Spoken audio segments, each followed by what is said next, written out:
Bonjour à tous et à toutes, et nous voici pour le second épisode de The Last of Us par HBO. Je tiens à préciser tout de suite, il y aura des énormes spoils. Donc pour ceux qui n'ont pas vu l'épisode et qui ne veulent pas se faire spoil, voici un avis très rapide, c'est du même niveau que le premier épisode, voire encore meilleur. On entame directement avec l'introduction, et on remarque tout de suite que la réalisation est très semblable au premier épisode, la caméra est quasiment tout le temps tremblante. On a quand même droit à 2 ou 3 plans d'ensemble en drone et en trépied, donc sur ces plans le cadre est très stable. C'est juste pour différencier visuellement la construction d'espace et l'histoire qu'on va raconter. Sur ce passage, on rétrécit l'espace. La marche dans le couloir est plutôt longue, puis on a un plan beaucoup plus large sur la porte qui se referme et un garde qui se met devant. On a donc un sentiment de danger et de malaise, et le couloir complètement vide et un peu déstabilisant.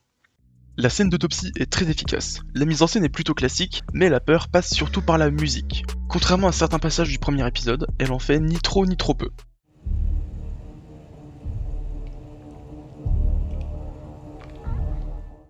Ensuite sur cette scène en intérieur, un seul plan très long, malgré 2 inserts, avec un léger travelling avant, rend la situation très pesante. Et la gravité de la situation est surtout rendue par les dialogues lorsque la professeure annonce qu'il faut bom seluruh kota dan seluruh orang yang ada di dalamnya. Je m'arrête un peu sur le générique. Vu qu'on est chez HBO, je le trouve plutôt similaire à Game of Thrones et House of the Dragon. Parce que dans les 3 cas, on a une sorte de maquette qui se développe et qu'on filme un peu sous tous les angles. Globalement, le générique est très beau avec une très belle musique. Avant qu'on continue, je veux m'arrêter un peu sur les décors parce que bordel, ils sont magnifiques. En voici d'ailleurs quelques-uns.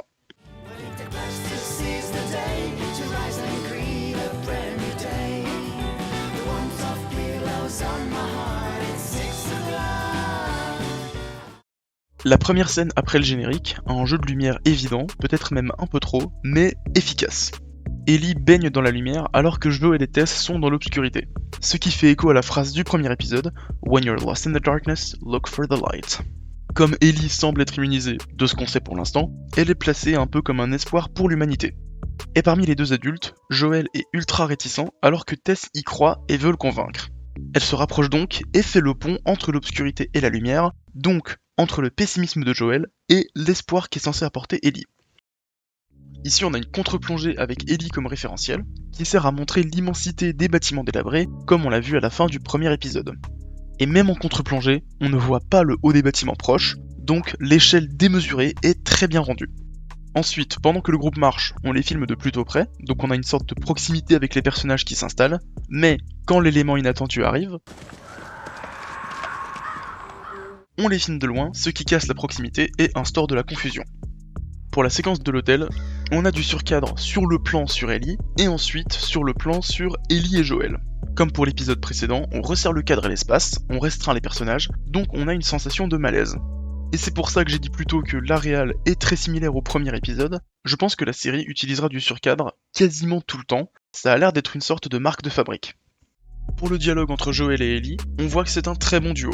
Comme dans l'épisode 1, les dialogues sont fluides et pas forcés, et font habilement de l'exposition et caractérisent un petit peu Joel. Il commence à s'ouvrir un peu et à en dévoiler sur lui, mais reste quand même pas mal fermé. Donc on assiste à une évolution progressive du personnage qui va s'ouvrir de plus en plus au fil de la série. Et on en apprend sur Ellie et son monde, elle est allée à une sorte d'école, l'exposition est très bien faite. Pour la séquence du musée, on filme depuis l'intérieur et depuis une autre pièce.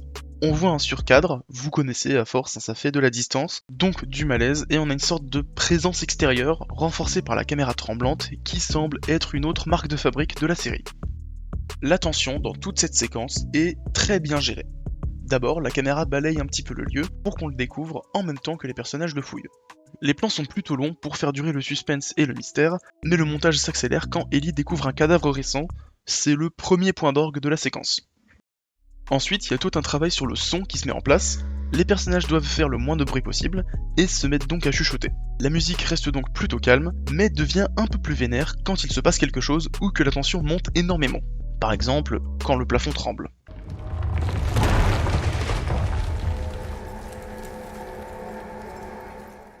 Petite progression des obstacles très sympa, plus ce passage avance, plus la présence de débris de champignons, je sais même pas comment on peut appeler ce truc, est suffocante.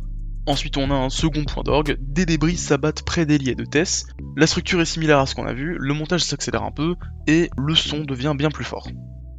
Le silence revenu après les débris est brisé par un infecté.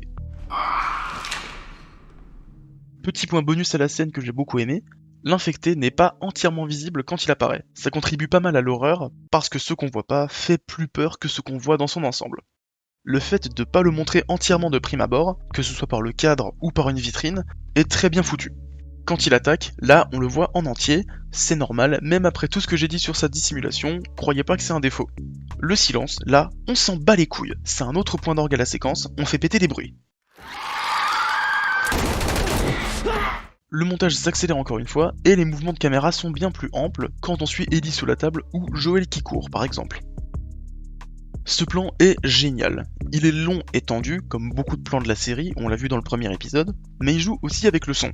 Que ce soit le bruit de l'infecté qui disparaît pendant un petit bout de la séquence, ce qui contribue encore une fois à l'horreur et à la surprise de le revoir après, ou les balles de Joel. Et ce plan est tout bonnement le meilleur de l'épisode.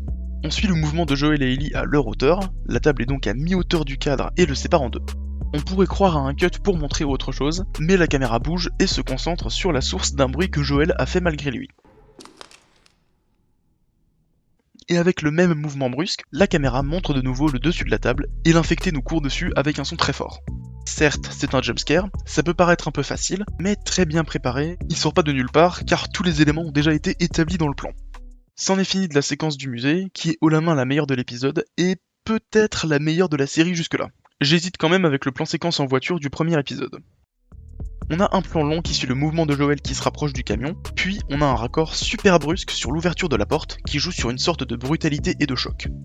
On saute directement à la dernière scène, la révélation de l'infection de Tess est amenée avec justesse. Et la musique commence seulement quand elle montre sa blessure. Oops. J'aime beaucoup ce petit détail de dialogue. I never ask you for anything, not to feel the way I felt, not to you shut the fuck up because I don't have time.